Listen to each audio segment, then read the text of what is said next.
자, 우리 이번에는 그 챕터 10장 한번 볼게요. 여기까지가 이제 미시경제학이고 그 다음이 이제 거시경제학 파트 요렇게 되고요. 우리가 보려는 게 이제 후생경제학이다라고 할 때 후생이 뭡니까? 라고 하면요. 이게 이제 한자식의 표현이긴 한데 저 뒤에 문 좀 닫아주실래요? 뒤에 예, 감사해요.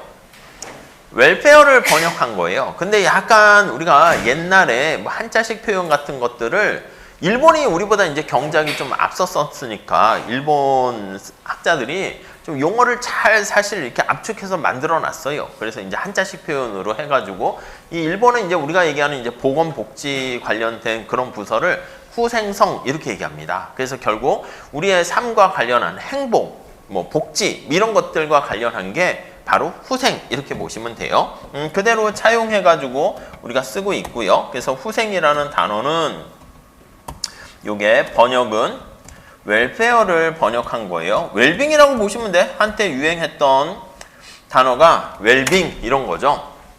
뭐 욜로적 웰빙 뭐 등등등 뭐 이런 것들이 한때 유행이었는데 요즘 좀 많이 사라지긴 했어요. 근데 번역을 좀 약간 그래서 그런데 그냥 우리가 행복이다 이렇게 생각하시면 돼요. 행복 경제학 아니면 행복한 삶을 만들기 위한 여러 가지 정부의 정책과 관련한 복지 경제학 이렇게 보시면 돼요.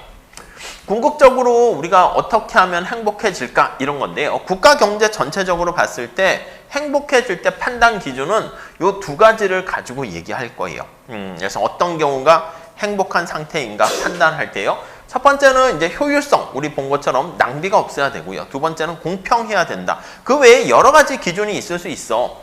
개개인들이 효율적이고 공평한데 자유가 또 없으면 안 되고요. 그리고서 추가적인 기준을 더 넣기도 해요. 개인의 자유가 있어야 되고 또 하나는 국가가 또 약간 사람들의 행복을 위해서 여러분 자유와 반대되는 게 간섭인데 너무 간섭 안 하는 것도 이상한 거야. 여러분들이 이제 막 고등학교 때, 중고등학교 때 막 공부를 안 하고 있는데 부모님들이 아예 관심이 없어. 엄마 아빠는 나한테 관심 없어? 네가 알아서 하는 거지. 이것도 약간 서운할 수 있거든. 학교 선생님도 그렇고. 그래서 우리가 부모와 같은 마음으로 잘 되라는 측면에서 자유를 기반으로 하지만 좀 뭔가 약간 온정적이라는 말이 들어가야 돼요. 온정적 간섭주의. 그것도 하나의 판단 기준으로 넣기도 해. 대학생인데 뭐 알아서 하는 거지 학교에서 아무런 관심이 없어. 이것도 좀 약간 그렇지. 내가 잘하고 있는가? 좀 체크해주면 좋지 않을까? 이런 생각이요. 그래서 이제 우리가 국가경제 전체적으로 봤을 때 여기 나와 있는 후생경제학의 판단 잣대가 있어야 되지 않겠습니까? 그래서 뭐 여러 가지 잣대가 있을 수 있지만 여기 나와 있는 것처럼 효율성, 기본적인 잣대, 그리고 공평성. 이 공평성이라는 것은 우리가 첫 시간에 말씀드린 것처럼 어떤 상태가 공평하다 이게 정답이 있지는 않습니다. 약간 주관적이고 가치 판단이 들어가 있어요. 효율성은 낭비만 없으면 효율적이죠. 그리고 또 하나는 개인의 어떤 자유가 있어야 되고요. 그것뿐만 아니라 뭔가 개인의 자유에 의해서 뭐 어떻게 막 선택을 했는데 잘못 선택해서 내가 약간 빈곤의 나락으로 빠지면 국가가 관심을 갖고 부모와 같은 마음으로 그래서 파터널리즘, 머터널리즘 해서 온정적, 간섭주의, 간섭 이런 것들 그 외에 여러 가지 더 기준이 있겠지. 근데 한 요 정도 보시면 될 것 같습니다.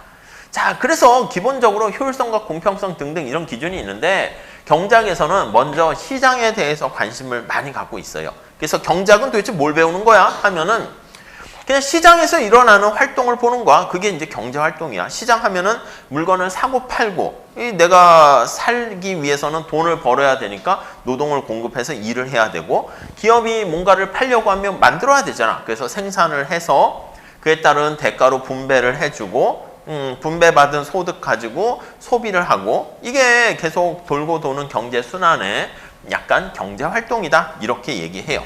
근데 우리가 첫 시간에 말씀드린 것처럼 그러한 시장의 작동 원리에서 가장 중요한 신호등 역할을 하는 게 바로 시장의 가격이거든. 아니 내가 스파게티를 만들려고 하는데 시장의 가격보다 생산하는데 비용이 더 많이 들어. 그건 내가 재능이 없는 거야. 내가 좋아하긴 하지만 잘 못하는 거니까 그거는 요리를 스파게티를 더 잘 만드는 사람에게 맡기고 나는 또 이렇게 잘 찾아보면 보통 못 찾아서 그렇지 내가 좀 재능 있고 비교의가 있는 분야가 있어요.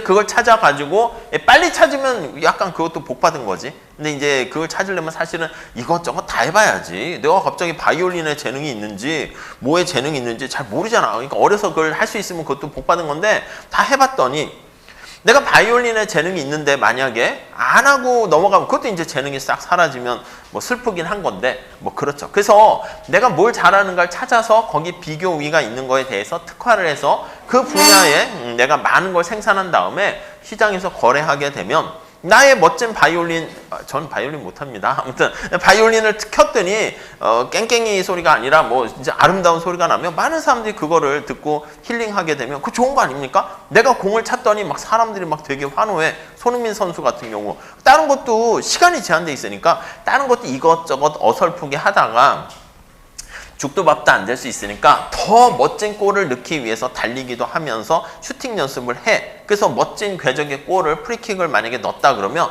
많은 사람들이 좋아하잖아. 그러니까 이제 그게 오히려 또 사회에 기여하고 그러는 거죠. 우리가 이제 기업에게 요구하는 것들도 생산해서 봤는데 삼성, 현대 사실 사회에 기여하는 게 기업은 이윤극대화를 추구하는 게 우선 첫 번째 목적이지 뭐 기업을 만들어서 기부하고 이건 이제 부차적인 거야. 이왕이면 그것도 해줬으면 좋겠다 하는 걸 얘기하는 것이고 같이 상생하는 사회니까. 근데 첫 번째는요.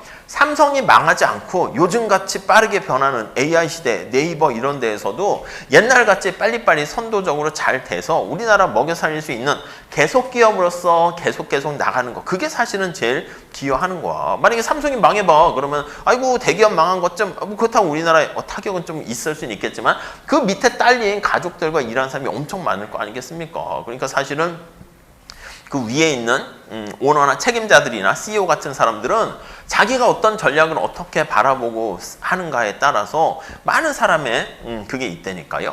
아무튼 정리하게 되면 시장에서의 다양한 일어나는 경제활동, 거기서 제일 중요한 게 가격이라고 말씀드렸죠. 그게 신호등 역할을 한다니까. 근데 그 가격이 삐끄덕거려. 신호등이 망가졌어. 그럼 어떻게 해? 누군가 경찰이 와서 수신호로 하든 해서 해야지 교통 혼잡을 없앨 거 아니겠습니까? 그래서 시장이 잘 작동되면 상관없는데 가격이 정보를 제대로 반영하지 못하거나 가격이 없어. 그렇게 되면은 시장이 작동하지 못하니까 이럴 때 이제 정부가 개입해야 된다. 이렇게 나와요. 그래서 우리가 사실 거시경제학이 시작하게 된 것도 뭐냐면 기존의 경제학자들은 야 시장에 맡기면 알아서 잘 돌아가는 거 아니야? 맞아. 그럴 수 있는데 시장이 좀 삐끄덕거려가지고 실업자들도 막 아니 일을 하고 싶은데 일자리를 구하지 못하고 등등등 엄청난 경기 침체가 발생했는데 언젠가는 경제가 다시 좋아지겠지. 만약에 지금이 우리나라 경제가 자꾸 저성장 국면에서 내리막길로 가서 성장 잠재력이 자꾸 파괴되고 있다 합니다. 언젠간 좋아지겠지. 그래서 물어봤더니 미래에 갔다 온 사람이 알려줬는데 가짜예요. 예를 들면 이거 50년 후에 좋아진대. 그럼 뭐야? 여러분들 그냥 나중에 한국 경제가 좋아졌는데 할머니 할아버지가 됐어. 그럼 뭐야? 야 끝난 거잖아. 그러니까 야 언젠간 좋아지겠고 언젠가 태평양에 엄청난 파도가 치는 거 좋아질 텐데 아니 우리 다 죽고 나서 좋아지면 뭐해? 그래서 그 전에 경제학자들은 그냥 나 또 언젠간 좋아지겠지. 이게 약간 무책임한 거야. 케인즈라는 학자가 나타나서 당장 이 경제에 뭔가 아까 얘기한 경찰이 신호등이 망가졌으면 경찰이 와가지고 뭔가 수신호로 안내를 해줘야지 교통의 혼잡이 없어지는 것처럼 정부야 뭐하냐 또 빨리 간섭 좀 해서 개입 좀 해라. 그래서 경제 침체와 고통 기간을 좀 줄여주도록 해야 된다라고 주장을 하게 되고 그게 이제 거시경제학의 어떻게 보면 태동이라고 보시면 되겠습니다. 케인즈라는 학자가 등장해가지고 야 시장이 그냥 맡겼더니 고통과 힘들어지는 게 너무 오래되니까 정부가 나서서 좀 빨리 개입하는 거, 그것도 필요할 때가 있겠다 이렇게 얘기합니다. 근데 여기서는 지금 미시적인 측면에서 시장 실패를 살펴보도록 할게요. 자, 우리가 일반균형 이론이라는 걸 가지고 얘기하는데 균형은 뭔지 우리가 말씀을 드렸어요. 어떤 상태에 도달했을 때 그 상태에서 더 이상 변화할 만한 요인이 없는 이 균형 상태가 의미가 있으니까 이게 관심인데 우리 시장이 여러 시장이 되게 많지 않겠습니까? 당연히 시장이 이렇게 많이 있어요. 사과 시장이 있고 배 시장이 있고 바나나 시장이 있고 포도 시장이 있고 와인 시장이 있고 노트북 등등등 많아요. 그런 생산물 시장만 있는 게 아니라 생산 요소 시장도 있죠. 노동 시장이 있고 자본 시장이 있고 되게 많은데 관심사가 되는 많은 시장들 중에서 관심사가 되는 수요 공급의 원리를 이용해서 요거 하나만 놓고 보는 거야. 아, 나는 말이야. 요거 하나의 시장에만 관심을 갖고 보는 거야. 그래서 그 하나의 시장만 놓고 보는 분석 방법을 부분 균형 분석 방법. 이렇게 얘기를 해요. 다음 주에 이제 기말고사가 되니까 나의 관심사는 뭐 다른 뭐 수능이 어쩌고 무슨 변호사 시험이 어떻고 회계사 이건 나랑은 지금 관심 없어. 나는 당장 다음 주에 보는 경제학 인문 이 과목이 뭐 어떤 범위가 되고 이게 관심이 되는 거야. 뭐가 나올지 그거 하나만 놓고 보는 게 바로 부분균형 분석이고 그게 아니라 그냥 모든 시장을 한꺼번에 다 동시에 살펴보는 게 일반 균형 분석이에요. 당연히 우리가 현실에서 봤을 때는 이게 당연히 뭔가 훨씬 더 딱 맞지 않겠습니까? 근데 모든 시장을 다 한꺼번에 고려하려면 분석할 때 에너지도 많이 들고요. 정신이 없어요. 이 분석도 되게 어렵겠지. 그래서 우리가 첫날 얘기한 것처럼 경제학의 접근 방법에서는 뭐라 그랬냐면 모형을 가지고 특정 시장만 우리가 관심 있는 시장에 초점 맞춰서 보게 된다고요. 그러니까 그게 완벽하진 않지만 관심 없는 시장을 다 고정시켜 놓고 접근하는 요걸 먼저 사용하게 됩니다. 자, 그래서 범위는 생산부 시장과 생산 요소 시장을 모두 다 포함하게 돼서 결론은 전체 시장을 다 고려하는 게 바로 일반 균형 분석 방법이고요. 이거는 당연히 이제 시장을 2개, 3개에서 더 확대하다 보니까 당연히 어려운 수학적인 분석 방법으로 막 풀겠지.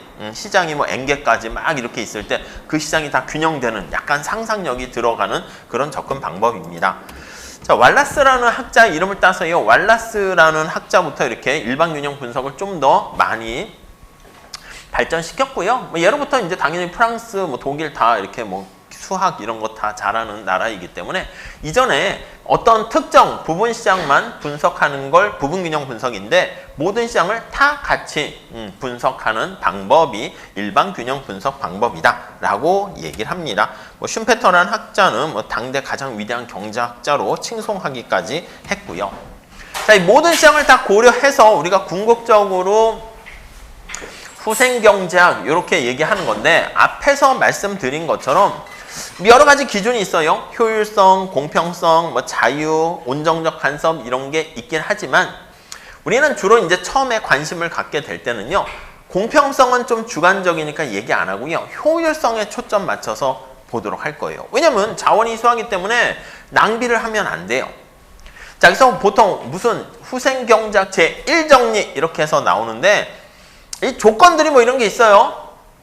살짝 넘어가셔도 됩니다. 뭐 단조성은 전에 살짝 말씀드렸는데 다다익선이야. 많이 있을수록 당연히 더 좋다. 이런 거와 그런 선호 체계에다가 우리 뒤에 보겠지만 외부성이라는 게 존재하게 되면 시장 태들이 바뀌어. 외부라는 게 뭡니까 하면요. 외부라는 거 뒤에 다시 얘기할 건데 외부라는 거 언제나 경제학에서는요.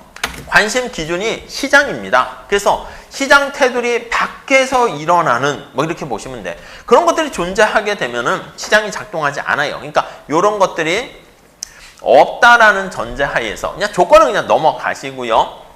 자, 의미는 뭐냐면 일반 경쟁 균형은 살짝 보세요. 일반이 제너럴입니다. 제너럴 모든 그거야. 일반으로 번역해서 근데 약간 우리가 종합된 그런 느낌이라 보시면 돼. 시장 전체를 다 고려했을 때 경쟁을 통해서 얻어진 균형은 그래서 경쟁이 치열하지 않습니까? 완전 경쟁 그렇게 생각하시면 돼요. 그러면 그게 파레토 효율적이다. 파레토는요. 학자 이름을 딴 거야. 파레토라는 학자 이름을 딴 거고요. 살짝 빼도 되고 효율적이다. 효율적은 뭐예요? 낭비가 없다. 이렇게 보시면 되겠습니다.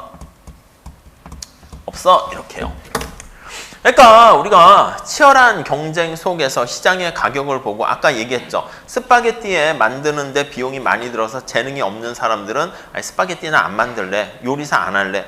나는 좀 만들었더니 사람들이 가격도 싸게 만들었는데 되게 맛있대. 그럼 거기 재능 있나 보다. 그리고 내가 요리하는 게 즐거워. 그러면 스파게티 요리사가 되는 게 가장 좋은 거지. 그래서 그렇게 시장에서 경쟁을 하게 되면 효율적인 희소한 자원이 효율적으로 배분된다라는 거고요. 지금 말씀드린 것처럼 이런 것들이 어떻게 이루어지는가 라고 했을 때 요거 아담 스미스가 얘기하는 보이지 않는 손. 이 가격이라고 말씀을 드렸습니다. 이 가격이라는 게 있게 되면 그 가격을 보고 내가 선택을 하는 거야. 우리 뭐 시험 볼 때도 마찬가지 아닙니까? 대충 어느 학교가 어느 정도 점수를 받아야 된다. 그게 가이드라인이 어느 정도 있으면 내가 요 정도 성적 갖고는 가기가 힘드네. 아니야, 한번 도전해 볼 만할까? 그렇게 약간 선택할 때 가이드라인 역할을 할 수가 있는 거지. 그게 바로 보이지 않는 손이야. 만약에 그런 게 없어. 깜깜이로 어느 학교 막 이런 걸 제비뽑기를 하고 막 이렇게 해버리면 이게 뭐 어떻게 내가 뭘 선택해야 될지 알 수가 없잖아요. 그래서 이 보이지 않는 손이라는 가격이라고 말씀을 드렸죠. 요게 요게 가격입니다. 이렇게 돼서 프라이스, 가격이 존재하게 되면 이 가격에 많은 정보가 반영되어 있는 거야. 우리 주식시장에서 주가도 마찬가지야. 삼성전자 주가가 자꾸 만약에 떨어진다. 이 뜻이 뭐야? 삼성전자가 이게 지금 뭔가 잘 안 풀리고 미래에 대한 전망이 안 좋은가 보지? 그런 것들이 거기에 다 반영돼 있는 거야. 만약에 지금 아직 상장되지도 않았는데 뭐 챗GPT나 등등 막 이런 데가 막 갑자기 어떻게 주식에 상장됐더니 막 뭔가 아직 아무것도 없는데도 막 올라가는 그런 기업이 있다. 뭔가 미래에 대한 이 가치가 괜찮아 보인다. 그게 다 반영돼 있다라고 생각하시면 돼요. 그래서 이 완벽한 건 아니지만 저 가격이라는 간단한 정보 속에서 많은 우리 선택할 때의 기준이 되는 정보를 제공한다라고 보시면 되겠고요. 그러니까 저 가격이 만약에 살아있게 되면 시장에 맡기게 되면 일반 경쟁 균형 속에서 사람들이 막 조정을 하게 되면서 효율적인 상태로 가게 된다라고 보시면 되겠습니다. 후생경작 제2정리는 뭐냐면요. 제1정리를 뒤집은 거예요. 그래서 제1정리는 이렇게 쓸게요. 제너럴 이퀄리브리엄이라고 해요. 일반 균형이라고 합니다. 일반 경쟁 균형 이렇게 표현하면 이렇게 일반 경쟁 균형이면 요게 이쪽으로 이렇게 가가지고요. 파레토 효율적인 상태가 된다라는 거예요. 파레토 효율적인 상태가 된다. 요게 바로 제1정리 이렇게 보시면 되겠어요. 그리고 여기는 일반 경쟁이라는 말도 들어가 있고요. 경쟁이라는 게 약간 시장의 가격이죠. 그러니까 시장의 가격에 맡기게 되면 알아서 자기한테 맞는 걸 찾아서 자리를 찾아서 효율적인 상태가 된다. 이겁니다. 근데 제2정리는요. 이거를 제1정리를 뒤집은 거예요. 그래서 살짝 개념만 그냥 한번 들어봐 주시고 이걸 이렇게 뒤집어서 이렇게 가는 거야. 방향이. 그래서 얘가 제2정리 이렇게 보시면 되겠어요. 제2정리. 자, 표현을 한번 해본다 그러면 파레토 효율적인 배분 상태는 일반 경쟁 균형이 된다. 이렇게 그냥 볼 수 있는데 이걸 이제 약간 그렇게 해석하면 와닿는 게 없으니까 어떻게 보냐면 파레토 효율적인 상태 있을 거 아니겠습니까? 뭔가 나의 어떤 가장 이상적인 인생의 뭐 반려자라든가 배우자라든가 나한테 가장 적합한 직장이라든가 나한테 가장 적합한 뭐 일이라고 할 것인가 그게 있는데 내가 아직 못 찾은 것 뿐이야. 근데 그거를 여기 나와 있는 것처럼 파레토 효율적인 배분 상태를 달성해주는 일반 경쟁 균형 가격이 존재하는가? 존재한다. 이게 바로 제2정리예요. 그래서 이걸 뒤집으면 파레토 효율적인 상태를 달성해주는 가격이 존재해? 네, 존재해. 이렇게요. 이걸 그래서 다시 정리하면 파레토 어떤 효율성을 그냥 그대로 그냥 해석한 거야. 효율성을 달성하는 앞에 일반 경쟁 균형이 제일 중요한 게 가격 보이지 않는 손이라고 그랬죠. 가격 보이지 않는 손이 존재하는가? 존재한다. 이렇게 얘기를 할 수가 있겠습니다. 이게 이제 어디까지 가게 되냐면 뭔가 어떤 상황을요. 가격이라는 게 존재하기 때문에 상황을 이제 막 흐트러뜨려서 해도 저절로 다시 원래 상태로 균형에 적합한 상태로 갈 수가 있다 이거야. 그래서 여기서 우리는 아직 하진 않지만 좀 더 한 단계 더 들어가면 어떤 정책적 의미를 갖게 되냐면 여러분 우리가 희소한 자원 사과를 분배를 했어요. 효율적으로 분배했다는 건 뭐냐면 5대5, 5개 이렇게 분배하는 것도 효율적이긴 한데 어떤 사람이 9개를 먹고 어떤 사람이 사과를 하나 먹었어. 이것도 낭비만 없으면 효율적인 거라니까. 어떤 사람이 뭐 위너가 모든 걸 다 싹쓸이해서 가져갔는데 그 위너가 게으르고 나태하고 최선을 다하지 않고 그러면 희소한 자원을 낭비하는 거니까 인류에 죄를 짓는 거라 볼 수도 있는데 그게 아니라 그가 9개를 가져갔는데 9개를 다 남기지 않고 먹고 이렇게 되면 아무튼 그 상태는 낭비만 없으면 효율적이야. 그러니까 효율적이라는 거는요. 가치 판단이 없어. 우리가 봤을 때 9개, 1개 분배가 되면 아 뭐야 제가 너무 많이 가졌잖아 이런 느낌이 드는데 효율성 측면에서는 낭비만 없으면 돼. 되게 약간 그냥 피도 눈물도 안 나오는 그런 느낌이야. 근데 우리가 봤을 때는 가치 판단 측면에서 봤을 때는 아니 그래도 좀 골고루 논아 가져서 5대5는 아니더라도 한 6대4 이 정도는 되거나 아니면 7대3 여기까지도 좀 이렇게 할 수는 있는데 9대1은 너무 심한 거 아니야? 이런 생각이 들 수가 있어요.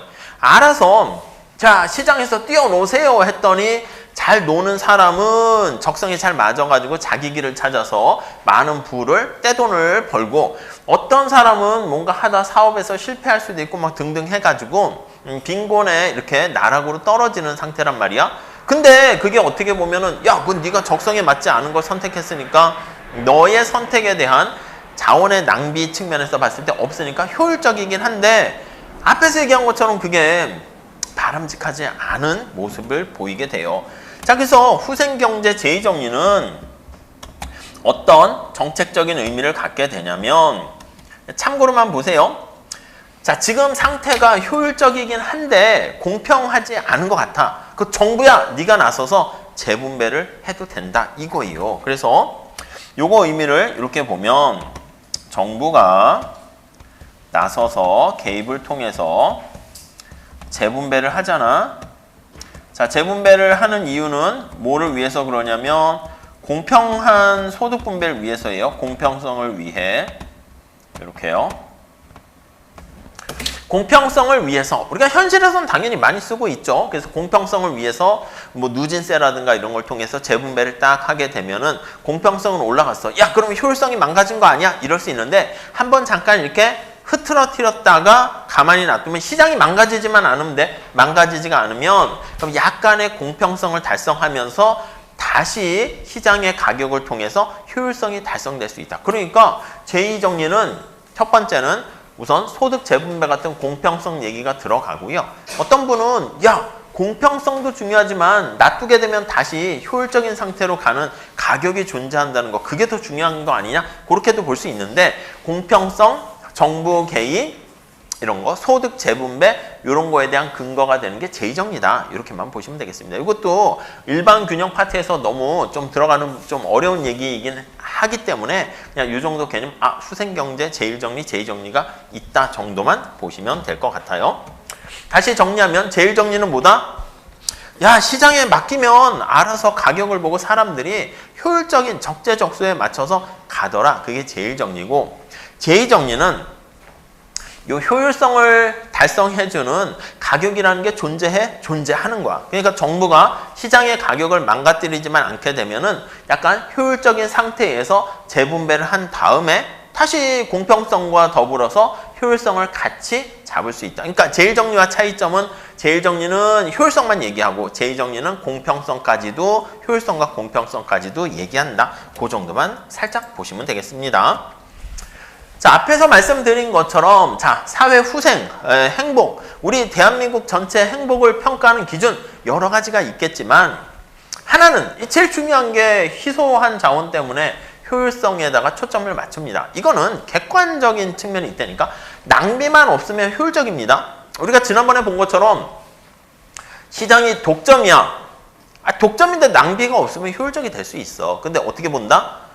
기업이 경쟁이 없고 혼자 있게 되면 약간 기업을 운영하는 주체들도 아까 사람이잖아. 그리고 사람은 언제나 합리적으로 AI같이 행동하지 않는다고. 그러니까 이제 어느 정도 되면 아이고 경쟁자도 없네. 좀 쉴까? 이래가지고 낭비를 하게 된다는 거야. 그렇기 때문에 정부가 독점적인 시장 구조가 되면은 최선을 다하지 않고 낭비가 발생할 수 있으니까 그래서 약간 독점이라는 거를 좀 규제하게 된다. 이렇게 보시면 되겠어요. 아무튼 객관적인 판단이 가능합니다. 낭비가 있냐 없냐 이걸로. 근데 공평성은 우리가 생산 요소 시장 거기 소득 재분배에서도 본 것처럼 여러 가지 기능별 공평성도 있어요. 기능별. 그거는 당신이 어떤 성과를 달성하기 위해서 어떤 기능과 역할을 했습니까? 글쎄 여러분들도 뭐 이렇게 팀 조별 과제라든가 뭐 어떤 랩실에서 뭔가 프로젝트를 한다 할게요. 그래서 뭔가 성과를 논문을 내기도 하고 뭐 발표를 하기도 하고 작품을 만들기도 할 텐데 당연히 기여를 많이 한 사람 순서대로 뭐 이름도 앞에 나가고 그렇긴 하겠지만은 가져가는 것도 기여한 만큼 가져가는 게 그게 이제 공평하기도 하지. 그게 이제 기능별 공평성이고요. 우리는 계층별 공평성에 대해서 지난번에 말씀드렸어요. 소득과 재산이 보니까 이게 좀 그래도 골고루 나름대로 납득할 만큼 좀 분배가 되면 좋은데 그렇지 않은 경우가 발생할 수가 있긴 한 거지. 그래서 이 주관적인 가치 판단입니다. 그래서 어때서 그 열심히 해서 자기가 노력해서 부를 획득한 건데 그걸 왜 나눠줘야 되는데 그렇게 보는 사람도 있고 그 사람들이 부를 많이 갖고 나머지 사람들이 부가 너무 없으면 이 사회가 불안해지고 이 사람한테도 별로 좋은 거는 아니야. 이렇게 돼버리면은 그러니까 그런 측면에서 재분배가 필요해. 그렇게 주장할 수도 있고 요거는 이제 정답이 있는 건 아니죠. 아무튼 효율성과 공평성이 가장 기본적인 두 개 잣대 기준이다 라고 보시면 돼요. 그럼 지금 얘기한 것처럼 아까 잠깐 파레토라는 학자의 이름을 따서 파레토 효율성 얘기했는데요. 자, 만약에 이렇게 한번 볼게요. 여기 사과가 이렇게 있어요. 사과가 10개 있다라고 할게요. 자, 두 사람이 사과를 논아 먹는다고 할게. 그래서 어떻게 분배가 돼 있냐면 한 사람이 4개, 다른 사람도 4개, 두 명이 있는데 이렇게 분배가 돼 있어요. 사과가 10개 생산됐는데 4개, 4개 하면은 2개가 지금 어떻게 돼? 누군가에게 가지 않고 그냥 썩어서 없어진단 말이야. 낭비가 되는 거죠. 그럼 요 4개, 4개라는 요 상태에서요. 만약에 이렇게 재분배를 통해 가지고 이렇게 B라는 상태로 갔어. 5개, 5개 가게 되면 요 약간 상품 묶음으로 표현했는데 요게 뭐 소비자라 할게. 소비자 A가 갖게 되는 A의 소비량이고 이제 갖게 되는 요거는 또 B의 소비량이라 할게요. 그래서 두 사람이 있는 거야. 두 사람이 있어요. 두 사람이 사과를 논아 먹는데 뭐 세까지는 하지 않습니다. 왜냐면 우리가 살펴본 것처럼 이게 칠판에 그림을 그려야 되니까 2차원 평면에 설명을 할 거야. 그래서 원래는 효용함수도 3차원으로 돼 있는데 등고선 모양처럼 위에서 내려다보고 우리가 얘기합니다. 그래서 이제 나타내는 것처럼 2차원으로 나타내는 것까지는 쉽게 할 수가 있어서 언제나 일반균형 분석까지 갈 때도요. N개까지 하게 되면 그건 수학적인 측면으로 이렇게 해야 되니까 그림이 잘 그려지지가 않는단 말이지. 그래서 우리는 그냥 2개 있으면 그게 뭐 복수로 얘기해서 할 수 있으니까 2개 있다라고 얘기할 거야. 그래서 생산 요소도 2개 있고요. 노동과 자본. 생산물도 사과와 바나나 같이 XJ, YJ 이렇게 2개 있고요. 그리고 사람도 2명만 있어. 그래서 이제 우리 경장에서 얘기하는 게 맨날 에덴 동산. 그러면 뭐 아담과 하와 2명만 있잖아. 아니면 무인도에 로빈슨 크루소와 프라이데이 해서 딱 2명만 있잖아. 2명만 있는 경제를 상정해요. 그러니까 이게 너무 단순화된 거 아니냐? 그렇게 단순화된 건 아니고 이해를 위해서 심플하게 모형을 만든 거다 보시면 돼요. 아무튼 두 사람이 있어요. A가 소비하는 게 4개고 B가 소비하는 게 4개야. 근데 이렇게 나눠 가졌어. 5개, 5개 나눠 갖게 되면 A는 사과의 소비량이 더 많아지니까 찬성하지 않겠습니까? B도 찬성해요. A와 B 모두 찬성해서 만장일치로 이렇게 B로 가게 되면 이렇게 찬성하게 되면 요거는 우리 개선이다라고 얘기를 할 수 있어요. 그래서 이거를 파레토 개선 이렇게도 얘기합니다. 파레토라는 학자 이름을 붙여서 A보다 B가 확실하게 더 나은 상태다라는 걸 알 수가 있겠죠. 오케이? 이해 가시죠? 자, 그런데 여기 지금 5개 논아 가진 상태에서 보면 여기서 다르게 논아 갖는 방법 있을 때 앞에 있는 A가 하나 더 가지려고 그러면 B는 하나 줄어들어야 되지 않습니까? 이렇게 4개로. 이해 가시죠? 당연하지. 왜냐면 사과가 10개밖에 없으니까. 그래서 B라는 상태 5개로 논아 가진 상태에서 우리가 봤을 때 어떤 상태로 가던 누군가는 반대, 만장일치로 가는 상태는 불가능입니다. 그래서 이렇게 되는 상태는 파레토 개선이 불가능하지. 마찬가지입니다. 어떤 선택을 하더라도 누군가가 하나를 더 가더라도 더 이상 파레토 개선은 불가능합니다. 이렇게 불가능합니다. 자, 그래서 우리가 여기 파레토 효율성이다 이 얘기는 뭐라고 번역할 수 있냐면 여기요. 더 이상 파레토 개선이 파레토 빼도 돼요. 근데 그냥 리스펙트 차원에서 늡니다. 개선이 불가능한 상태. 이게 이제 파레토 효율적인 상태다. 이렇게 얘기합니다. 뭐 그런 거 있잖아. 어떻게 요즘 공부를 열심히 잘 하고 있습니까? 물어봤을 때 저 이거보다 더 열심히 할 수 없습니다. 저한테는 주어진 상황에서. 그럼 지금 최선을 다하고 있다는 거야. 낭비 없이 하고 있다는 거야. 이보다 높은 산이 없다? 그 얘기는 뭐야? 뒤집어서 지금 해석하는 거죠. 이보다 높은 산이 없다? 이 산이 제일 높아요? 예, 그런 뜻이에요. 그래서 저기 어떤 상태에 도달했는데 더 이상 파레토 개선이 불가능하다? 그 상태는 바로 파레토 효율적인 상태다. 이렇게 보시면 돼요. 그래서 이제 이건 좀 나중에 더 하긴 할 건데 어떤 상태에 갔을 때 요거 A는 그러니까 파레토 효율적인 상태가 아닙니다. 왜요? 개선이 가능하니까. 그리고 B는 파레토 효율적인 상태가 되고요. 자, 이거 참고로만 할게요. 참고로.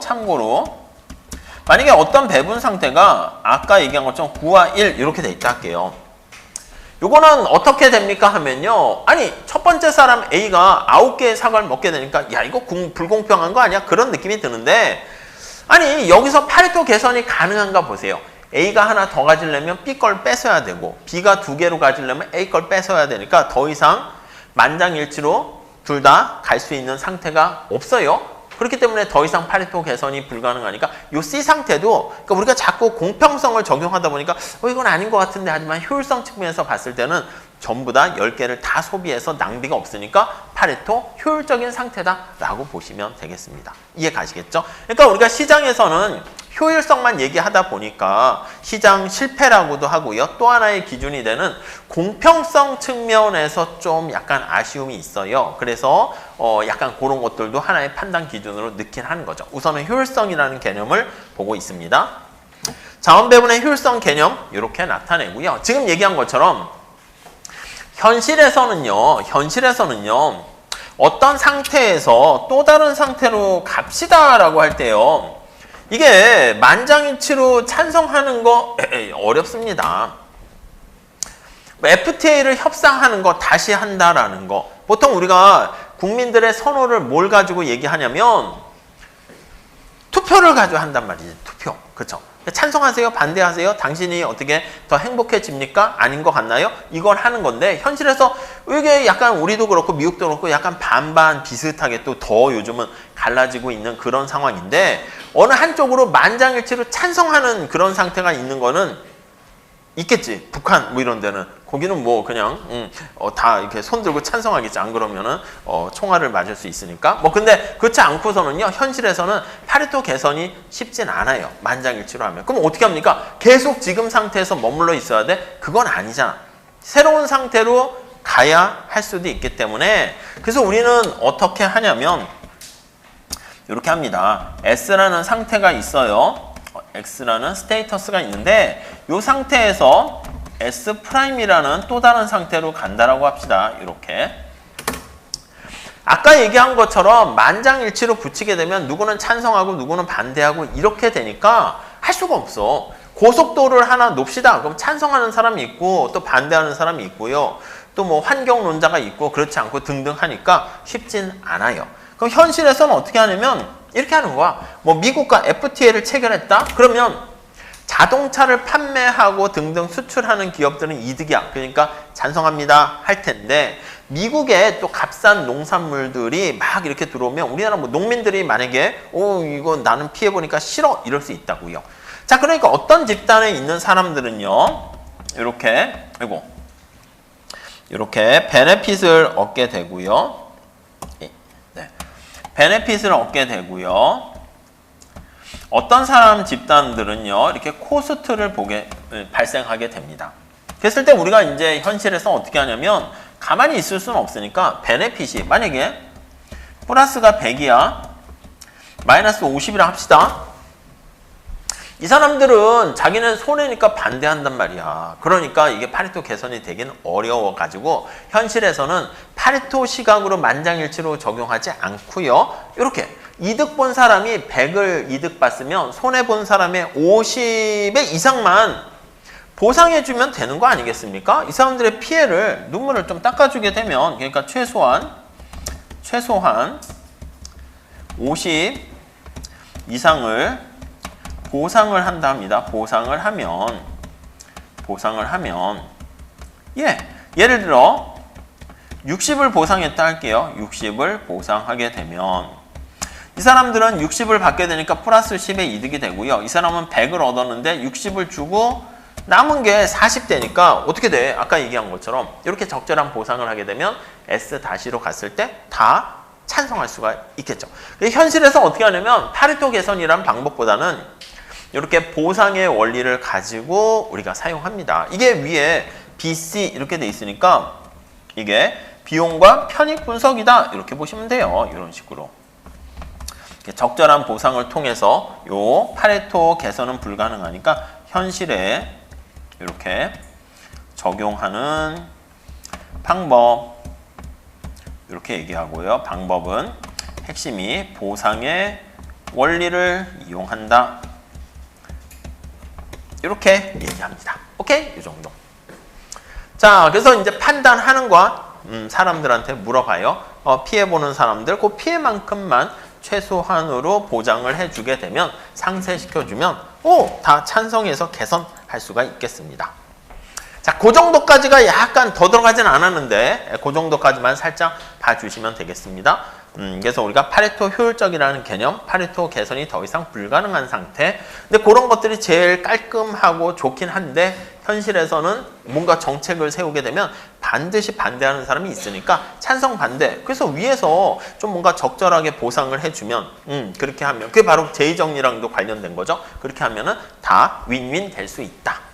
자, 시장 실패는요, 시장이 망가지는 건데, 시장하면 계속 얘기해요. 가격입니다. 가격이 제 기능을 잘 못하게 되는 경우를 얘기합니다. 그래서 몇 가지 예가 있는데, 첫 번째, 협의에, 약간 이거는 협의라는 것은 미시적인 측면에서 얘기하는 거예요. 미시적인 측면에서. 불안정 경쟁. 독점이야, 독점. 독점이니까 이게 비효율성이 발생하게 되는데 우리가 완전 경쟁 시장에서 살펴본 것처럼 완전 경쟁 시장에서는요. 가격이 한계 비용과 같아질 정도로 치열한 경쟁을 통해서 이렇게 효율적인 가격, 그렇다고 이제 그 이윤이 제로라고 해서 아예 남는 게 없는 건 아니라고 했습니다. 근데 독점일 때는 소비자 가격이 생산하는 그 비용보다 생산 비용이야. 요게 생산하는 비용인데 그 생산 비용보다 이게 소비자가 지불하는 가격이 엄청 높은 거야. 그러니까 어차피 경쟁자도 없고 야 너가 선택할 수 있는 거는 이거 사냐 마냐 이거밖에 없는 거야. 그러니까 독점적인 지위를 갖고 있는 기업은 가격을 엄청 올려가지고요 폭리를 취할 수가 있게 되는 것이죠. 그러니까 저 소비자가 내는 가격이 사실 우리가 얘기하는 그 기회비용, 비용을 좀 반영하는 그거랑은 왜곡이 많이 돼 있어요. 그래서 시장 가격이 제대로 된 정보를 반영하지 못하고 경쟁이 없고 낭비가 발생해서 시장 실패다 이렇게 얘기하고요. 외부 효과 있습니다. 앞에서 말씀드린 것처럼 외부야 익스터널리티 이렇게 얘기합니다.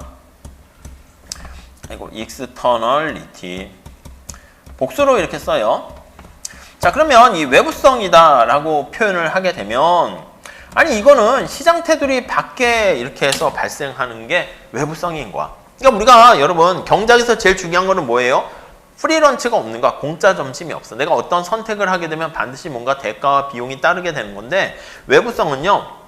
어떤 사람이 자동차를 타요. 그래서 뭐 부릉부릉 하면서 이렇게 배기음과 배기가스를 내보내는데 자기는 다른 사람까지 피해줄 생각은 없었어. 그냥 자기가 운전하면서 부릉부릉 하면서 그냥 즐거움을 누리려고 했는 건데 지나가는 사람들이 아이고 이건 매연도 맡을 뿐만 아니라 더 나가서 그 소리 때문에 짜증이 나는 거야. 의도하지 않았는데 다른 사람한테 피해를 주거나 아니면 혜택을 주거나 그런 거. 근데 시장의 가격에 반영되지 않잖아. 그런 것들이 다 외부성이다 보시면 돼요.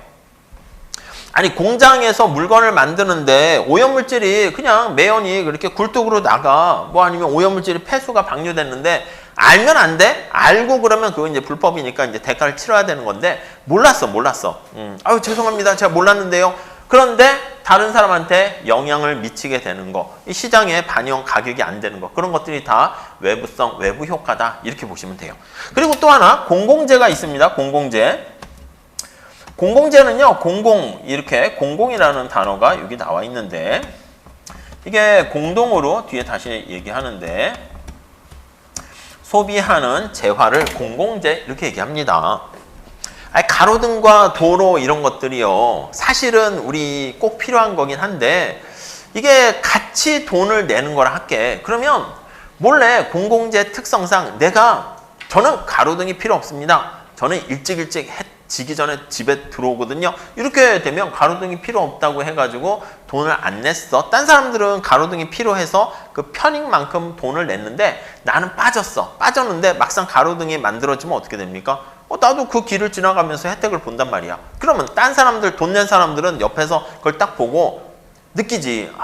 나는 괜히 돈 냈네. 저 사람이 똑똑하구만. 필요 없다고 해서 돈은 내지 않고 혜택은 받을 수 있는 그런 것들을 사람들이 학습하게 되면 너도 나도 필요 없다고 얘기합니다. 국방 서비스, 우리가 자꾸 전쟁 무기 만들고 막 하니까 저쪽도 계속해서 군비 전쟁을 하게 되는 거지, 경쟁을 하니까 그렇지. 우리가 만약에 무기를 다 내려놓으면 저쪽도 평화 이렇게 얘기하면서 평화주의자 엄청 강조해서 남들은 사실 우리가 뭐 전쟁 무기 하거나 이게 다른 나라 침입하려고 하는 거 아니잖아. 우리를 보호하려고 하는 건데 딴 사람들은 아니야. 6.25나 우리나라의 상황이 지금 이러니까 전쟁과 관련한 무기도 사실 준비를 해둬야 돼. 근데 나는 필요 없다고 얘기했거든. 근데 만약에 내가 우리나라에 살면서 어떻게 돼요? 전쟁 무기 탱크 미사일 같은 거를 막 마련하면 전쟁이 일어나지 않으면 그 혜택을 받는 거잖아. 그러니까 돈 내지 않고서도 혜택을 받을 수 있는 그걸 무임승차하는데 공공재화의 특성상 공동소비라는 특성상 발생하는 것 때문에 사실 돈 낸 사람만 바보가 되지. 그럼 그다음부터는 다 저도 필요 없어요 해가지고 이런 것들이 공급이 잘 안 돼요. 민간에서. 그러다 보니까 어쩔 수 없이 꼭 필요한 거다. 그럼 정부가 나서서 이런 것도 마찬가지야. 정부가 나서서 시장이 실패했으니까 개입할 여지가 있다 보시면 되겠고요. 그리고 이제 우리가 언제나 어떤 경제학에서는 제일 중요한 단어가 선택이라고 제가 말씀드리지 않았습니까? 선택을 하려면 정보가 있어야 되잖아. 근데 현실에서는요, 누구는 정보를 많이 갖고 있고 누구는 정보를 적게 갖고 있는 사람이 있어요. 그러다 보니까 정보를 적게 갖고 있는 사람이 바람직하지 않은 결과를 선택을 하게 되는 경우, 그래서 대칭적이지 않은 거와 약간 불공정한 게임이죠. 그래서 발생하는 게 시장 실패예요. 자, 광의의 개념의 시장 실패는요, 약간 거시적인 측면이다라고 생각하시면 되겠어요. 거시적인 측면에서. 자, 우리 거시경작이 그거지. 시장에 맡겨뒀더니, 소득 불평등뿐만 아니라 약간 요건 미시적인 측면도 있지만 경기 변동으로 인해서 실업과 인플레이션, 이 시장이 물건 가격이 이러한 상황을 제대로 해결하지 못하는, 그래서 이건 거시적 시장 실패 이렇게 얘기합니다. 자, 외부성 한번 살짝 볼게요. 이런 거야. 어떤 제3자에게 의도하지 않은 영향을 끼치게 된 겁니다. 자, 우리의 관심사는 뭐라고요? 시장입니다. 시장에 여기 많은 사람들이 이렇게 있어요. 그래서 당사자들이 이렇게 있어서 뭔가 기브 앤 테이크를 하는 게 바로 시장의 원리야. 근데 이 사람들이 뭔가 하는 행동이 지나가는 이 사람에게, 제3자야, 직접 관련되지 않은 사람에게 영향을 미쳤어. 일부러 그러면 안 됩니다. 의도하지 않아야 되는 거예요. 오케이? 내가 기분이 갑자기 좋아가지고 뾰족한 학점 A+를 받고 5월 A+를 받았다 합시다. 집에 가다가 신나가지고 노래가 흥얼흥얼 나와. 골목길 가다가 그러다가 했는데 아니면 그래서 술을 많이 마셔서 막 이렇게 노래 부르거나 자는 사람들 깨우는 거잖아. 아니 깨우는 게 아니라 뭐, 뭐야 저 사람 목소리는 왜 저래? 막 이렇게 불쾌감을 안겨주는 거 이런 거 다 외부성이라고 생각하시면 돼요. 물론 이제 그 돼지 멱다는 목소리로 하면 불쾌감을 안겨주는데 알고 봤더니 취미가 뭐 노래를 하는 사람이야. 그래서 뭐 노래 부르는데 너무 버스킹 하는 것처럼 아름다우면 동네 사람들이 아니 이렇게 감미로운 소리가 하고 이렇게 보면 그건 이로운 외부성이 창출되는 거죠.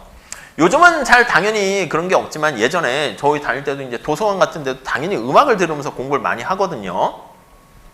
아시겠지만 음악 들으면서 공부하시면 안 된다고 하더라고요. 저는 계속 그렇게 했는데요. 안 된대요. 이게 뇌가 이게 멀티태스킹을 잘 못한대. 그래서 우리는 그냥 하면서 할 수 있는 것처럼 생각하는데 이게 에너지 낭비가 발생한대. 효율성이 떨어진대요. 아무튼 음악 듣다가 보면 또 단순한 백색 소음도 아니고 멜로디가 좋으면 또 따라 부른다고 흥얼흥얼 막 그러지 않나요 요즘은? 그래서 도서관에서 막 노래를 흥얼흥얼 따라 부르면 그게 무슨 말이야? 외부성인데 이로운 외부성일지 해로운 외부성일지는 노래하는 거에 감미로움에 따라 달라질 수 있긴 하겠죠. 아무튼 정리를 하게 되면 이렇게 의도하지 않은 영향을 미치게 되는데 문제는 아까 얘기한 것처럼 이렇게 혜택을 주거나 피해를 끼치게 되면 대가를 지불해야 되는데 대가를 주지 않습니다. 그래가지고 발생하는 그래서 이게 대가 지불이 없는 요것 때문에 바로 외부성이 발생한다 보시면 돼요. 정리할게요. 시장 테두리 밖에서 제3자에게 의도하지 않은 혜택이나 손해를 끼쳤는데 그럼에도 불구하고 대가를 주고받지 않은 상태 그런 상태가 외부성이 일어난 상태다 이렇게 보시면 돼요. 자, 주로 이제 외부성의 유형은요, 생산 과정에서 발생할 수 있고요, 소비 과정에서 발생할 수가 있습니다. 그리고 긍정적인이라는 게 이로운 외부성이라 할 수가 있고요, 부정적인 외부성은 해로운 거야. 여러분, 생산 과정에서 이로운 외부성이다 그러면 이걸 이제 뭐라고 볼 수 있냐면 이해가 있지만 아니 생산 과정에서 내가 새로운 어떤 기술을 만들어 가지고 그걸 가지고 다른 사람들도 사용할 수 있도록 그냥 공개했다고 할게요. 그러면 다른 기업들도 AI와 관련해 가지고 뭐 그런 오픈 소스로 다 이렇게 공개해 버리면 우리나라 같이 어떻게 보면 약간 인적 자원이 충분한 나라 입장에서는 약간 그걸 이용해 가지고 캐치업하는데 도움을 받을 수 있겠지. 그러면 생산 과정에서 이롭다 그러면 이게 이제 비용이 좀 떨어지는 거야. 약간 마지널 코스트를 할게요. 얘가 하락하게 되면 생산 측면에서 이로운 외부성이 발생했고요. 만약에 해로운 외부성, 부정적 외부성이 발생했다 그러면 생산 과정에서 비용이 증가하게 되는 겁니다. 그래서 비용이 증가하게 되면 요거는 해로운 외부성 이렇게 보시면 되겠고요. 자, 소비 과정에서 외부성이다 라고 하면요. 아까 얘기한 것처럼 내가 빨래를 하려고 하는데 합성세제 굉장히 안 좋은 거를 사용한다 해볼게. 그럼 나는 몰랐어. 나는 일부러 그런 건 아닌데 하수도를 타고 나가가지고 저 다른 하천을 오염시키고 해서 피해를 끼치게 된다? 이거는 해로운 소비 과정에서 외부성이라 할 수 있고요. 소비 과정에서 뭐 긍정적인 외부성, 글쎄 교육을 받는다. 이것도 뭐 생산이라 할 수 있겠지만 내가 교육을 받으면서 합리적인 선택을 하게 되면서 뭐 그렇게 되면서 만약에 사람들에게 행복을 더 증가시킨다. 그래서 약간 이거는 편익과 관련된 겁니다. 그래서 이렇게 편익을 증가시키면 이로운, 편익을 감소시키면 해로운 이렇게 보시면 돼요. 다른 사람에게 편익, 베네핏을 깎아먹게 되면 또 뭐가 있을까? 여러분 한번 생각해 보세요. 제가 시험 문제에 그런 걸 낼게. 소비 과정에서 해로운 외부성이 뭐가 있는지 사례를 들어서 설명하세요. 그럼 한번 생각해 주시죠. 담배 피는 거 어때? 담배 피는 거. 내가 소비하는 거잖아. 근데 담배를 피다 보니까 혹시 옆 사람에게 간접 흡연을 하게 됐다. 나는 간접 흡연이 좋아요. 그러면 이게 이로운 거지만 보통은 해롭다라고 할 수가 있겠죠. 그런 것들 생각하시면 되겠습니다. 우선 외부성의 유형 잘 좀 체크해서 보시면 되겠고요. 자, 외부성과 자원배분 요거 한번 살짝 책에 있는 그림인데 요거 한번 체크를 살짝 해보도록 할게요. 자, 그림 좀 크게 그려볼게요. 그림 좀 크게 그려봅시다. 자, 이렇게 있어요. 자, 이 회사가 뭔가 아웃풋 생산을 합니다. 우리가 경제학에서는요, 수요와 공급 곡선이 같을 때가 최적 이렇게 얘기합니다. 공급 곡선은 우리가 의미가 뭐냐면 전에 잠깐 얘기한 것처럼 한계 비용이야. 근데 이게 PMC라고 쓸게요. P가 뭐냐면 프라이빗에서 사적인, 기업 측면에서 보는 거야. 한계 비용 곡선 이렇게요. 이게 우상향하는 걸로 합니다. 한계 생산 체감에서 생산을 하나하나 할 때 비용이 추가적으로 더 많이 든다는 걸 전제로 깔고 있는 거예요. 아니 당연히 이게 수평일 수도 있고요. 우하향할 수도 있어요. 근데 보통은 이렇게 우상향해서 우상향하는 걸로 상정했고요. 그 다음에 수요 곡선이 어떻게 됩니까 하면 수요 곡선이 이렇게 우하향합니다. 이게 수요 곡선인데 이게 편입 곡선이야. P, M, B라고 해도 되고요. 사회 전체적인 측면에서도 이게 SMB, 그 약자야. 그 마지널 베네핏인데 한계 편익인데요. P는 프라이빗, 사적, 이거는 사회적. 그러니까 외부성이 없을 때는 사적과 사회적이 다 똑같은 그런 상황이 발생해요.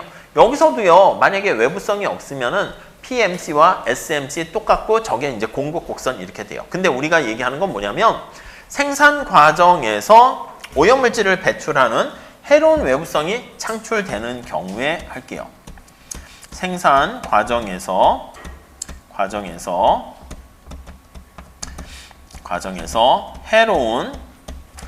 해로운 외부성이 창출된다. 이렇게 하도록 하겠습니다. 자, 그럼 다시 이 앞에 보시면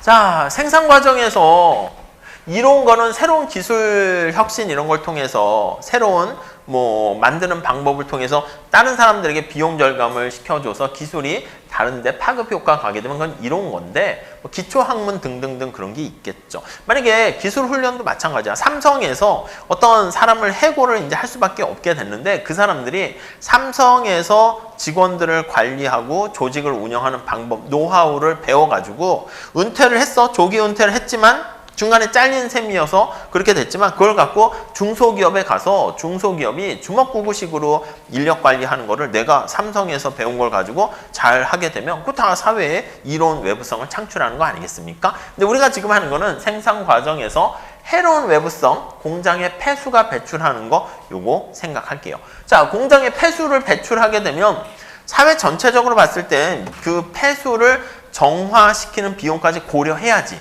그쵸? 근데 몰랐다니까 일부러 그런 거 아니야. 몰랐어요 이렇게. 근데 생산하면서 여기 나와 있는 오염 물질이 폐수가 이렇게 증가한다고 할게요. 이게 외부 비용이야. 외부 비용이라 할게요. 보통 책에 따라서는 이게 SMD 이렇게 씁니다. S는 소셜이야. 언제나 소셜, 사회적인 측면에서 마지널이야. 마지널은 우리 경제학에 선택할 때는 한계 측면에서 얘기하는 거예요. D는 데미지예요. 그래서 아니 공장에서 자동차를 하나 생산할 때마다 오염물질을 이렇게 배출하게 됩니다. 그러니까 사회 전체적으로 봤을 때는 아니 기업 입장에서는 생산 비용만 생각한다니까 이거 몰랐다니까. 알고 있으면 안 되는 거고 몰랐어요. 일부러 그런 것도 아니야. 근데 사회 전체적으로 봤을 때는 이것도요 우리가 비용에 반영을 해야지. 그래서 여기 있는 것처럼 이게 외부 비용입니다. 외부 비용 이렇게 외부 비용 발생하는 것만큼 더 해줘야 된다고요. 이렇게 네 이렇게 되니까 여기 이렇게 더 해줘야 된다고. 오케이, 요거 한번 보세요. 수요 공급 그거 원리랑 똑같은 건데 살짝만 보시면 이 더해서 우리 사회 전체적으로 봤을 때 소셜 마지널 코스트는 아니 생산과 관련한 직접 비용뿐만 아니라 간접 비용에 해당하는 외부 비용까지 고려해서 이거 수직으로 더해야 돼. 밑에서 올려다보는 거야. 외부 비용이 이만큼 있고 생산 비용이 이만큼 있으니까 사회 전체적으로 봤을 때 온전히 진짜 비용이다 그러면 외부 이 물건 여기 나와 있는 폐수를 정화시키는 비용까지 고려해야 되는 거죠. 자, 그럼 이렇게 그림을 그릴 수 있고, 자, 다 됐어요. 그러면 만약에 외부성을 신경 쓰지 않고 이 공장에서 생산하는 거는 여기 A라고 할게요. A.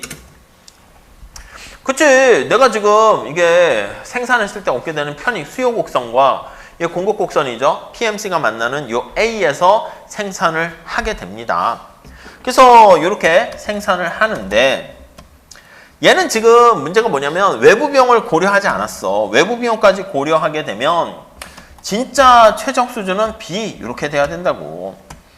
A고 여기가 B. 그러니까 여러분 요 B점이 바로 뭐냐면 100점 만점에 100점 이렇게 보시면 되겠습니다. 우리 얘기했죠. 물이 100도씨에 물이 끓게 되는데 만약에 물이 80도씨, 99도씨가 돼도 물이 안 끓어. 그러니까 약간 과소 생산으로 인해서 후생 손실이 발생하는 거야. 이게 새벽이 오기 전에 가장 어둡다는 것처럼 한 번만 좀 하면 되는데 과소 생산으로 인해 가지고 후생 손실 비효율성이 발생하는 거고 얘는 뭐야? 물이 100도씨면 딱 적정한 최적인데 물이 110도로 더 뜨겁게 되는 겁니다. 과다 생산. 그러니까 적정 수준이 있는데 그거보다 과유불급 이런 것처럼 과다 생산으로 인해 가지고 발생하는 후생 손실이 생깁니다. 만약에 요거 한번 고민해 보실까요? 그러니까 최적 수준 기준은 요거랑 요거 나와 있는 SMC가 최적 기준이 되는 겁니다. 그래서 그걸 가지고 우리가 기준을 잡으셔야 되는데 요거랑 요게 우리 최적 기준이 되는 거예요. 근데 바람직한 최적 수준보다 더 과다하게 갔어.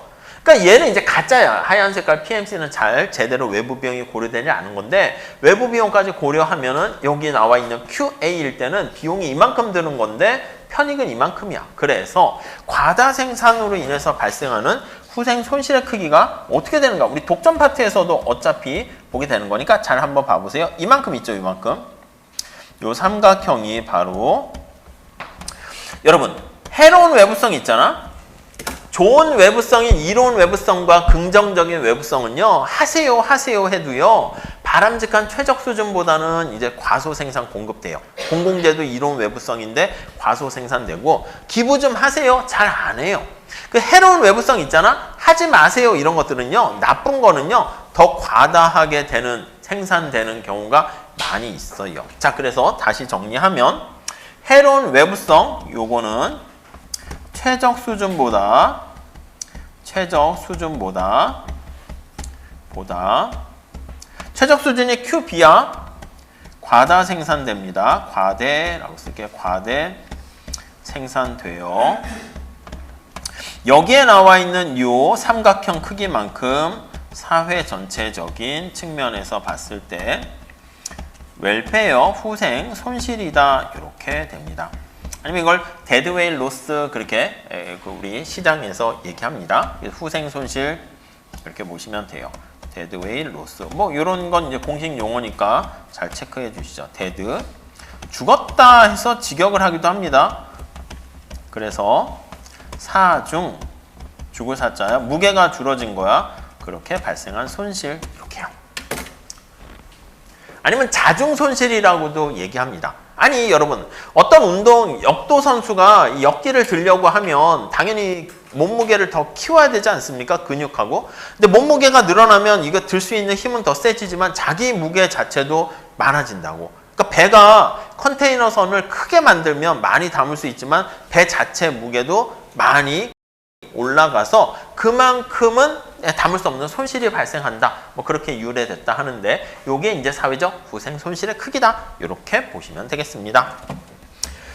자, 그래서 어떻게 된다? 생산 과정에서 해로운 외부성이 발생하는 그림 요거 잘 체크하시고요. 뭐 계산 문제로도 나올 수 있겠지만 그냥 계산 같은 건 연습이 좀 안 돼 있을 수 있으니까 요 그림 그려서 표현하는 거 이렇게 정리해서 보시면 되겠습니다. 자, 그 정도 보시고 자, 그러면 이 외부성을 어떻게 해결합니까? 살짝 보면요. 세금을 때려가지고 우리가 조정을 할 수 있겠다. 이렇게 얘기합니다. 그래서 이거를요. 피고세라고 합니다. 피고세. 피고라는 학자의 이름을 따서요. 얘기합니다. 우리 앞에 요거 그림을 봐볼게. 자, 우리의 최종 목적은 뭐라고? A가 아니라 이건 기업이 생각하는 거야. 나한테 최고는 이건데. 근데 여기 B가 사회 전체적인 최적이라고 보시면 되겠죠.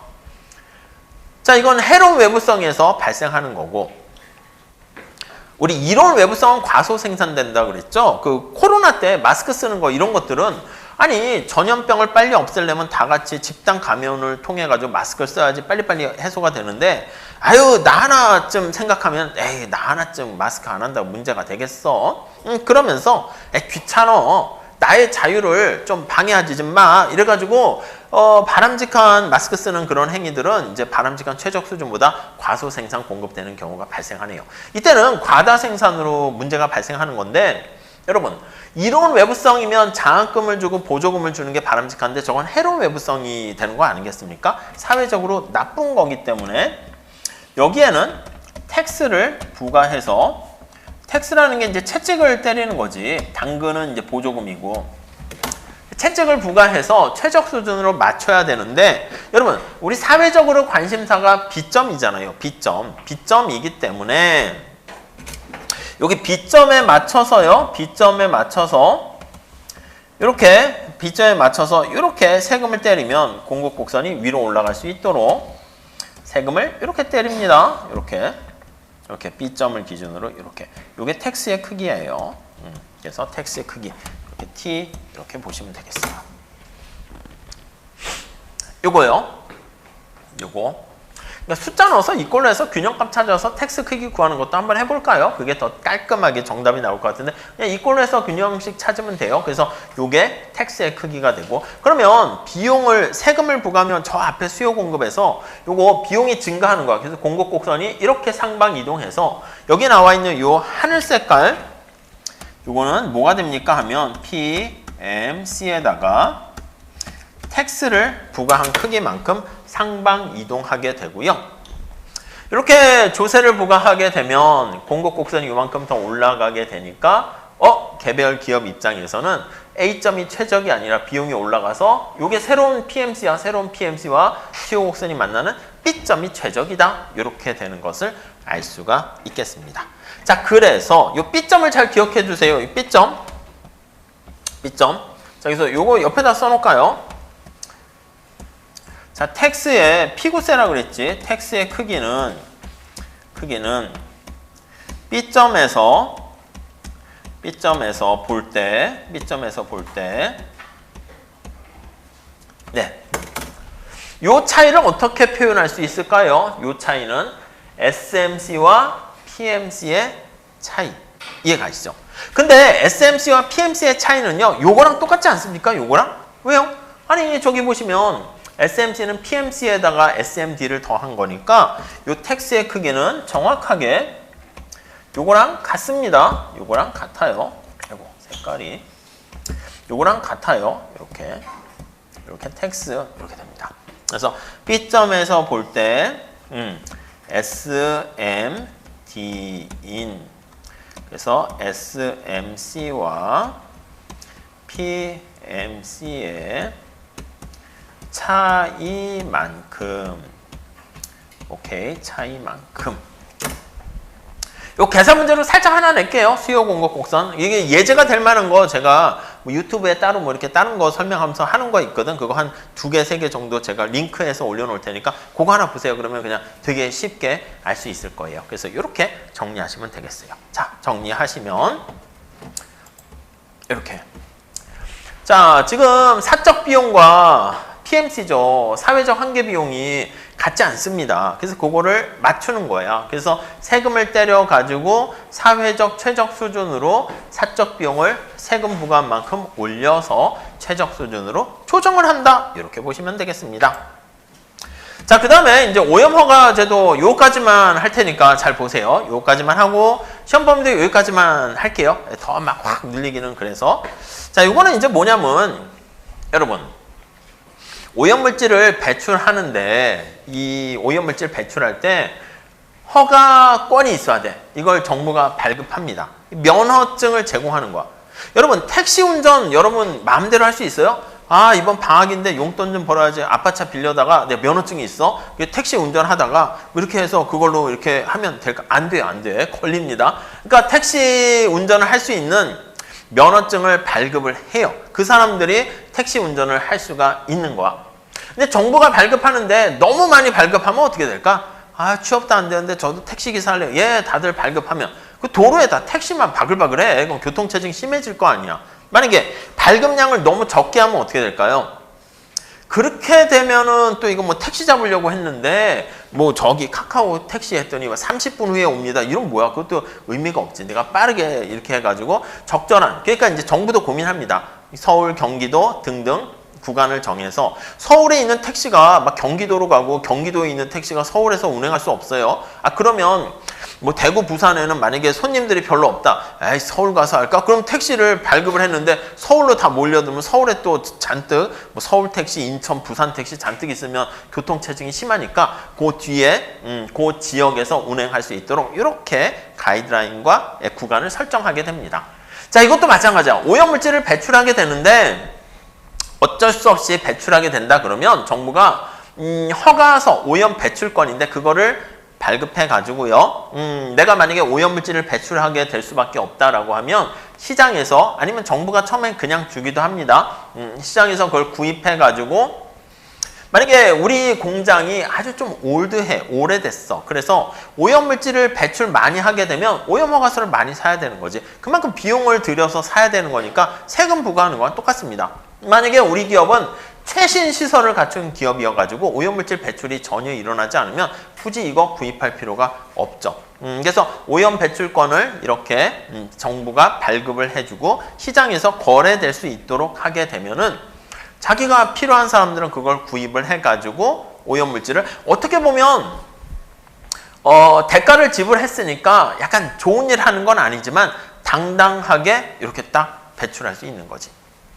그러니까 저는 사실 요거 할 때마다 생각나는 게 뭐냐면 해보고 싶긴 한데 아직 못 해봤는데 컨닝 쿠폰을 하나 발행하고 싶어. 이 경작에서 보면 수식도 꽤 많이 있거든. 지금이야 인문이니까. 그런데 그 수식을 아니 뭘 시대가 어느 시대인데 머릿속에 막 암기하고 다니고 막 합니까? 애매하거든. 그러니까 사실 그렇잖아. 이게 나중에 대학원도 가게 되고 뭐 박사과정 가면 이렇게 막 시험 같은 거 보는데 좀 웃기긴 하잖아. 시험 보면 뭐냐면 막 계량, 통계, 미시거시 하는 건데요. 이게 막 논문에 해당하는 막 어려운 걸 하는데 그거를 그렇잖아. 세계적인 학자가 쓴 노벨상급 되는 논문을 내가 딱 앉아서 1시간 동안 딱 문제 보고 샥샥샥 푼다? 그럼 내가 여기 있겠어요? 그러니까 보통은 공부를 다 해가지고 거의 암기할 정도로 막 머릿속에 넣어가지고 막 이렇게 뱉어내는 거야, 사실. 그러니까 이제 학교에서도 그건 알지. 그냥 얘가 뭐 어차피 암기해서 하는 거고 시험도 약간 그런 거지만 얼마나 그렇게 했나 그거 하는 거지. 진짜 창의적으로 뭐 하는 거는 대학원 가보시면 알아요. 우리 같이 시험 이렇게 안 봅니다. 그냥 저도 대학원 갔는데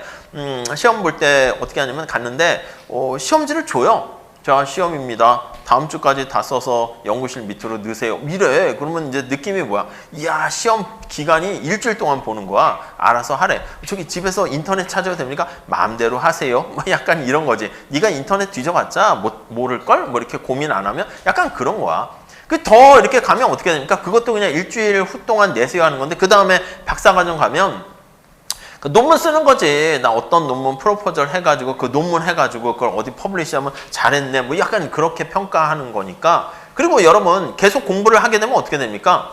시험 그치 아까 얘기했던 뭐 수학의 난제 뭐 이런 것들은 평생 푸는 거야. 시험 문제가 그냥 평생이야. 죽을 때까지 풀 수 있으면 풀어보세요. 약간 이런 문제로 바뀐다니까. 근데 우리가 지금은 짧은 시간 안에 평가해야 되니까 다음 시간에 시험 볼 텐데 안타깝긴 하지. 여러분들의 그 얘기를 더 해가지고 고민한 거라든가 대화로 이렇게 어떤 생각을 했는지 다 해야 되는데 그렇게까지 할 수가 없죠.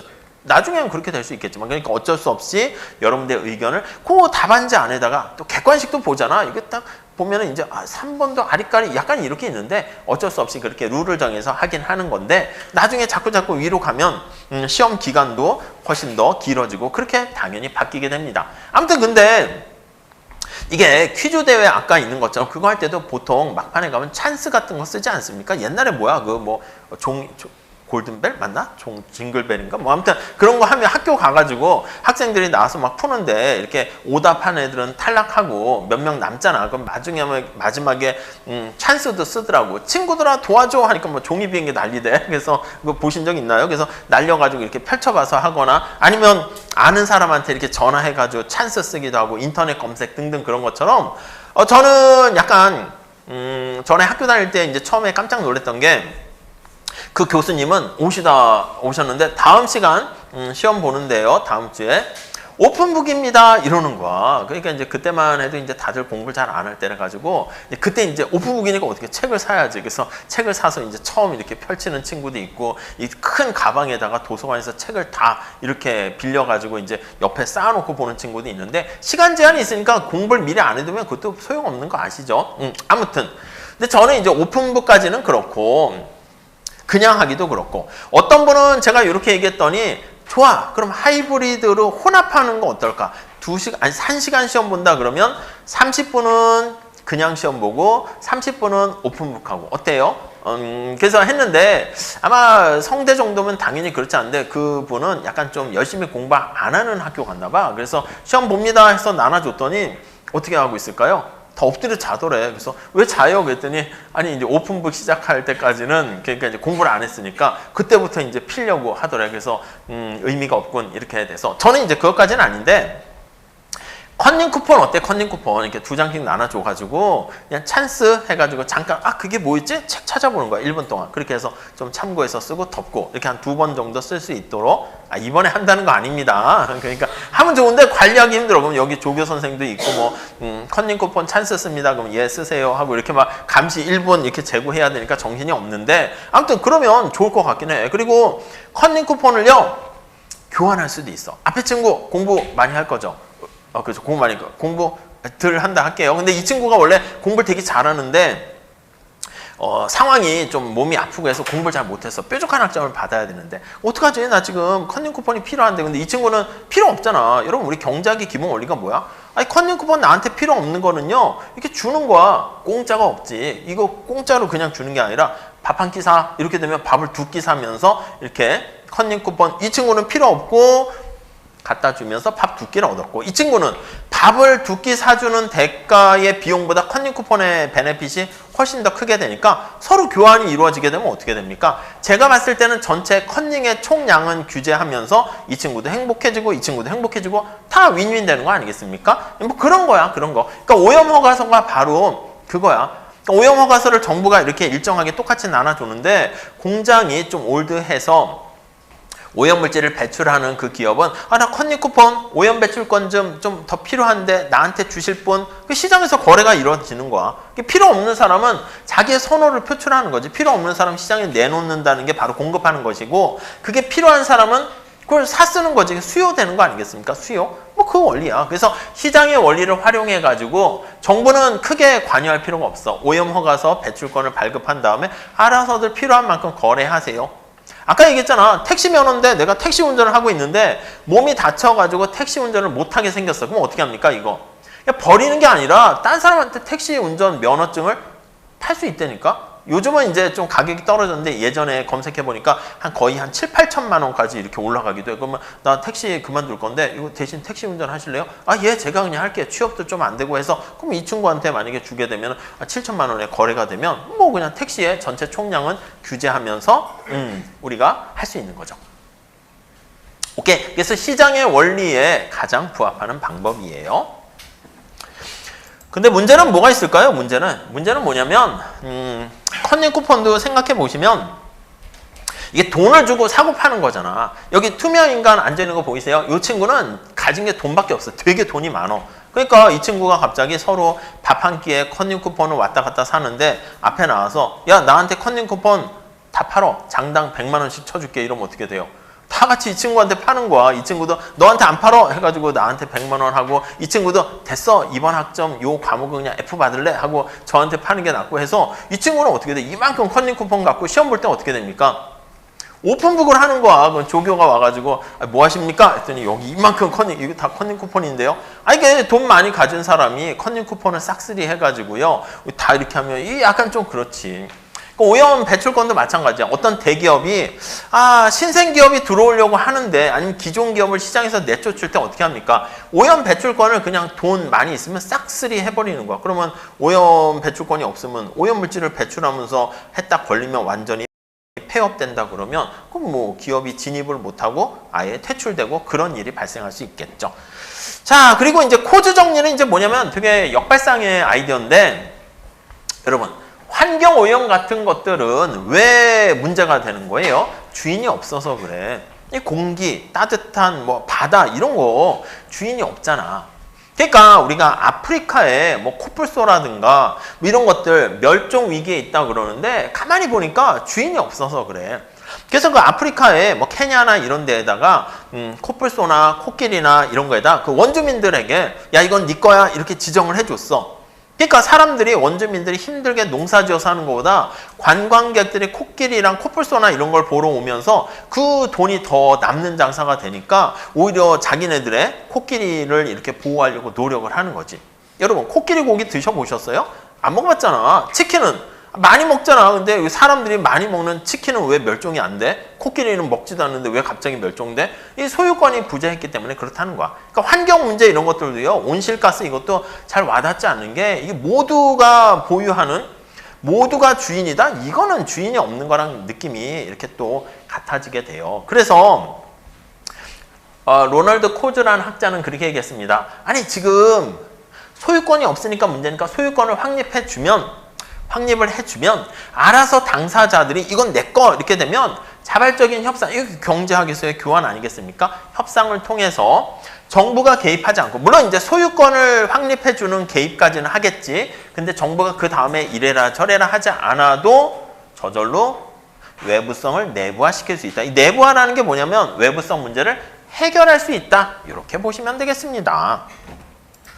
여기 보시면 아이고 공공재도 이제 아까 얘기했던 거랑 비슷한 건데 이 공공재와 관련해서 요거는 그냥 살짝 넘어갈게요. 넘어가고 요거 공공재이면서 약간 외부성과 관련한 그 얘기인데 공유지의 비극이라고 합니다.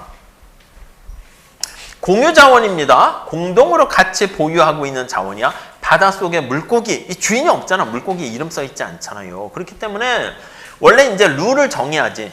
새끼 물고기까지 다 잡아버리면 나중에 먹을 게 없어져요. 물고기가 좀 더 커야지 되는 거니까 그물을요 너무 촘촘하게 이렇게 해가지고 만들게 되면 지금 당장 막 새끼 물고기까지 다 잡으면 지금 당장은 좀 뭐 어떻게 보면 좋을지 모르겠지만 미래가 없어지게 되는 그런 문제가 발생합니다. 남이 잡기 전에 다 먼저 잡아야겠다. 이 공동으로 소유하고 있는 목초지 이런 것도 마찬가지예요. 그래서 자원이 고갈돼서 모든 경제 주체가 파국에 이르는 결과에 가게 되는 게 공유지의 비극이다. 이렇게 얘기합니다. 이것도 이제 원래 경제학자가 아니라 생물학 연구하는 그 사람이 아니 이렇게 공동으로 소유하는 자연 생태계가 이게 자기 개개인들의 이익만 추구하다 보니까 주인이 없어가지고 이렇게 고갈, 남획 통해서 고갈이 되는 그런 상태를 지적을 하게 되었어요. 그러니까 이런 것들은 약간 그렇게 보면 돼.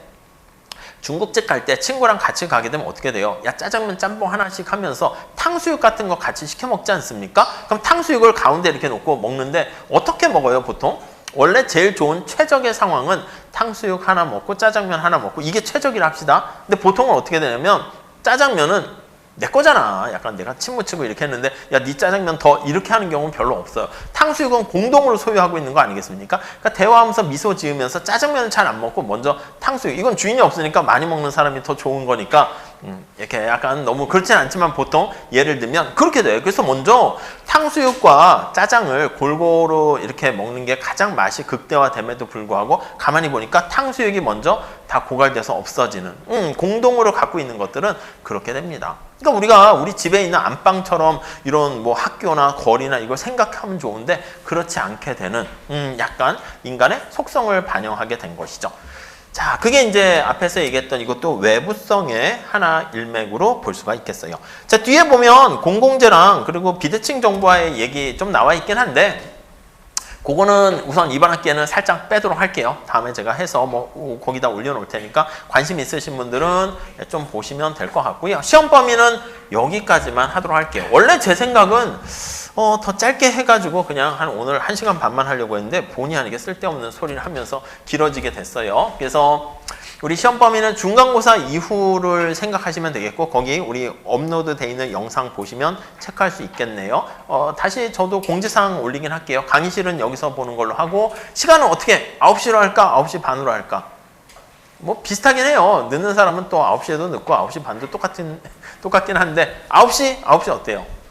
괜찮죠? 시간은 뭐 그렇게 뭐 과하지 않도록 하긴 할 건데 아까 얘기했던 참고할 만한 계산 문제는 제가 링크 달아 둘 테니까 그런 것들은 계산 문제 살짝 한 2개 정도 보시면 될 것 같고요. 그리고 거시경제도 뒤에 보시면 거시는 제가 뭐 이번 학기 하지 않고 지난번 꼭 올려놓긴 했는데 기본 개념 정도 어렵지 않게 낼 테니까 그냥 한번 영상 듣고 체크만 하면 되는 걸로 그렇게 하도록 합시다. 그리고 강의실은 여기서 하는 걸로 하고 9시부터 해서 1시간은 좀 너무 하니까 1시간이면 될 것 같긴 한데 1시간 15분 정도 생각하세요. 1시간 15분이나 문제는 다음에 제가 봐서 1시간 반 이렇게 하도록 할게요. 그렇게 하면 될 것 같고 시험은 제가 채점한 다음에 엑셀하고 이런 것들을 해서 거기다가 올려놓도록 하겠습니다. 아무튼 고생하셨고요. 우리 다음 시간에 시험 볼 때 뵙도록 할게요. 수고하셨습니다. 예.